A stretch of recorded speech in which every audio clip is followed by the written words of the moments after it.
Currently, the United States assesses that Ukraine has seized the initiative and has a chance to win in the ongoing war in Ukraine. It is reported that Ukraine has launched an operation to end the war. Let's take a closer look at this today. Let's get right into it. Zelensky, Ukraine's president, announced on June 25th that he approved a 40-day operation to pressure Russia into peace talks. While details of the operation remain undisclosed, recent Ukrainian military movements indicate the general direction. Some analysis suggests Ukraine is now focusing on directly pressuring Russia's key military and economic bases inside Russia, rather than depleting frontline forces. The Ukrainian military is targeting Russia's war capabilities by repeatedly striking supply facilities, energy infrastructure, rail networks, and bridges in Russia's rear, including Moscow and Crimea. This suggests an intention to not confine the damage of the war to Ukrainian territory, but to expand it inside Russia as well, thereby increasing the political and military burden on the Kremlin. By reviewing previous Ukrainian government statements, we see why they're striking the Russian mainland. The Ukrainian government has stated that its goal is to prevent Russia from being able to fund the war. That's why they seem to be continuously striking oil refineries, as oil and gas export revenues account for up to 40% of the federal budget and are a major source of military spending, so they keep targeting them. Along with this, there have been reports both inside and outside Ukraine that changes are being detected in the way the United States is providing support.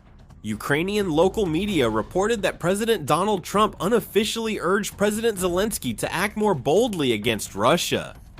Although this information has not been officially confirmed, the fact that such reports are coming out one after another is leading to speculation that Ukraine's operational scope could expand compared to before. With continued support from the United States and Europe, Ukraine is also stepping up efforts to pressure Russia by actively utilizing its long-range strike capabilities. Support from European countries appears to be growing. For a time, Poland and Ukraine saw their relations strained by disputes over historical issues. Europe believes that containing Russia is more important for security. Reports also say the United States continues to support Ukraine at the government level. Reports indicate information is being shared on strategic targets like Russian oil refineries, suggesting the two countries are strengthening cooperation in both military support and government operations. Right away, President Zelensky of Ukraine stated that it is important for Russians to realize that this war exists and that it is happening because of them. He also explained the reasons for striking Moscow and Russia itself, saying that Moscow continues to be attacked. He also explained the reasons for striking Moscow and Russia itself. Russia is currently concentrating hundreds of air defense systems in Moscow as the city continues to be attacked. However, these air defense systems have been brought from other cities and concentrated in Moscow, so naturally there are now assessments that the air defense capabilities of other cities have declined. For Ukraine, this means that even without attacking Moscow, they can now attack other places more frequently. The Ukrainian military promptly exploited the thinned-out air defense network and struck a gas processing facility about 1,200 kilometers from Ukraine near Kazakhstan. This is Russia's only helium processing plant, producing vital components for liquid fuel and gunpowder used in missiles and weapons. However, by launching attacks on this facility, Ukraine is now striking not just Moscow, but other regions as well. And on June 25th, Ukraine also attacked two Russian oil refineries in Ufa, which is about 1,500 kilometers from the front line, and additionally targeted a local oil storage facility in Krasnodar Krai, about 300 kilometers from Ukraine. In particular, Ukraine has been focusing its attacks on oil refineries and infrastructure, striking Russian oil refineries more than 24 times since March.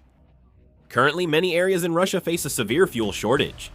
In fact, the Ukrainian military strikes on Russian territory are causing significant damage. Already, more than 60 regions within Russia have started experiencing fuel shortages. In 54 regions, gasoline sales restrictions have been implemented. Even Moscow faced supply disruptions after its largest refinery, which is responsible for a third of the capital region's fuel, was attacked. With ongoing damage, Russia's oil processing volume has fallen to a 20-year low.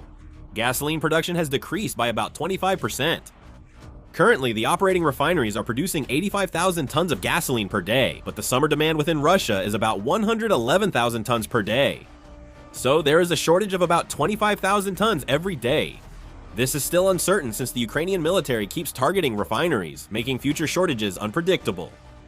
According to a Reuters report, Russia is currently short by about 20% of its domestic consumption. As refineries keep getting attacked and shut down, they're considering importing about 50,000 tons of gasoline from Kazakhstan to make up for the fuel shortage. Also, Russia is importing gasoline from Belarus to offset some of the losses. But even that amount is still not enough. As this situation continues, Russia is showing signs of trying to use Belarus as a new variable.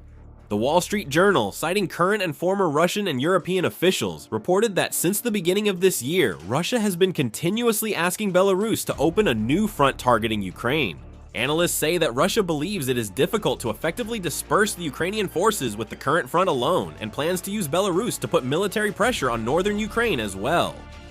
In fact, since Ukraine has already deployed a significant number of troops along the Belarusian border, if a new threat becomes a reality, it could have a considerable impact on the deployment of its forces.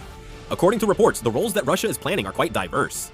It has been reported that Russia's plans include not only using Belarusian territory to carry out drone attacks against Ukraine, but also applying new pressure from the West to force the Ukrainian military to stretch its defensive lines. Russia believes that forcing the Ukrainian military to spread its troops across several regions can ease pressure on the Eastern Front. In addition, what the West is particularly paying attention to are the moves related to NATO. Officials have said that Russia has also discussed ways to use Belarus to consider non-traditional operations against NATO member countries. It is known that rather than direct military conflict, increasing tensions or strengthening military pressure in border areas is being discussed. If these moves become a reality, it is difficult to rule out the possibility that the war in Ukraine will become even more closely linked to the security issues of neighboring countries. It's also notable that Russia's tactical nuclear weapons are already deployed in Belarus. Since military cooperation with Russia is very close, there are assessments that if Russia tries to expand its strategy, Belarus could be used as a key base. Of course, so far there have been no clear signs that Russia will launch a new military operation through Belarus. Nevertheless, as reports continue to indicate that Russia is pressuring Belarus, military cooperation between the two countries and movements in the border area are emerging as variables that need to be closely watched in the future. However, Ukraine has delivered an ultimatum to Belarus. Ukraine has taken a hardline stance against Belarus, raising issues with the drone relay equipment installed in Belarus and warning that they will attack if they are not withdrawn.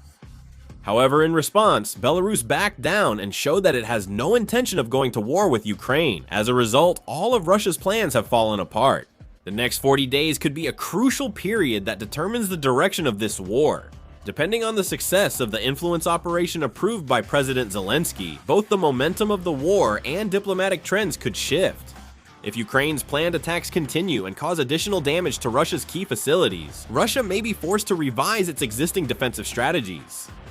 On the other hand, if Russia effectively blocks the attacks and minimizes the damage, Ukraine may also have to seek a new direction for its strategy. The international community is also watching these 40 days of the war as a crucial period. Depending on the extent of Ukraine's achievements, it could also affect the scale and manner of additional support from Western countries. Analysis suggests that expanding military support, information sharing, and economic aid may continue, likely tied to the operation's outcome. On the other hand, if the expected results are not achieved, there is a possibility that some countries may reconsider their methods of support. During this time, Russia is expected to implement countermeasures such as redeploying air defenses, reinforcing rear security, and improving protection of key military and energy facilities. It is also possible that new military operations or airstrikes may be carried out to weaken Ukraine's long-range attack capabilities.